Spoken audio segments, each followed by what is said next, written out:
Интерес у участников совещания вызвала и реакция народа на принятие закона в Народном собрании в первом чтении о запрете возвеличивания Сталина на территории Ингушетии. У жителей республики особое отношение к этому политическому деятелю. Именно его указом был депортирован ингушский народ в 1944 году. Депутаты предлагают не только ввести запрет на установку памятника в его честь, но и на агитацию о нем, как о спасителе российского народа.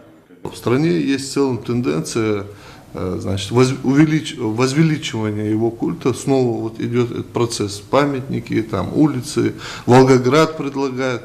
Но дело в том, что вот у нас парламент, он принял закон в первом чтении, правда говоря, который имеет, на мой взгляд, политико-прецедентное значение.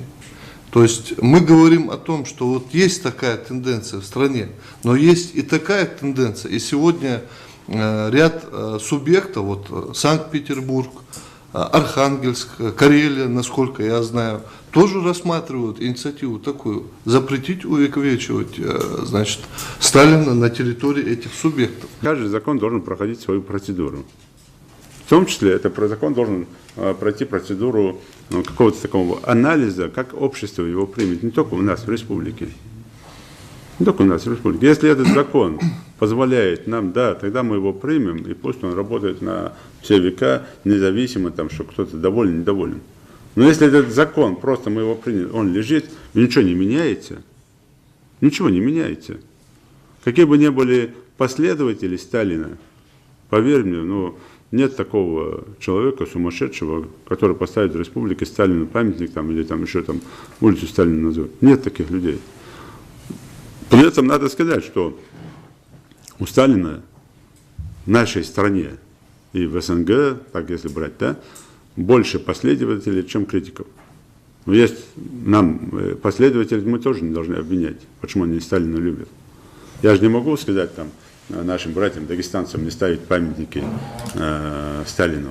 Или братьям с Кабардино-Балкарии, ну, часть кабардинцев, которые поставили. Ну, поставили. Да, мне это неприятно, что они поставили. Но я не могу, или хотят поставить, я не могу им делать замечания. Это их право, так? И это не должно быть такое, что мы здороваемся, не здороваемся. Это их право. Но уж точно одно понятно, что мы должны уважать свое состояние, свое внутреннее я.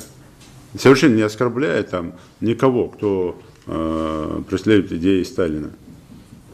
Я как военный уже как-то говорил об этом, что то, что Гитлер дошел до Москвы, и то, что были огромные жертвы, это тоже, когда называют Сталина победителем. Нет, не Сталин победитель.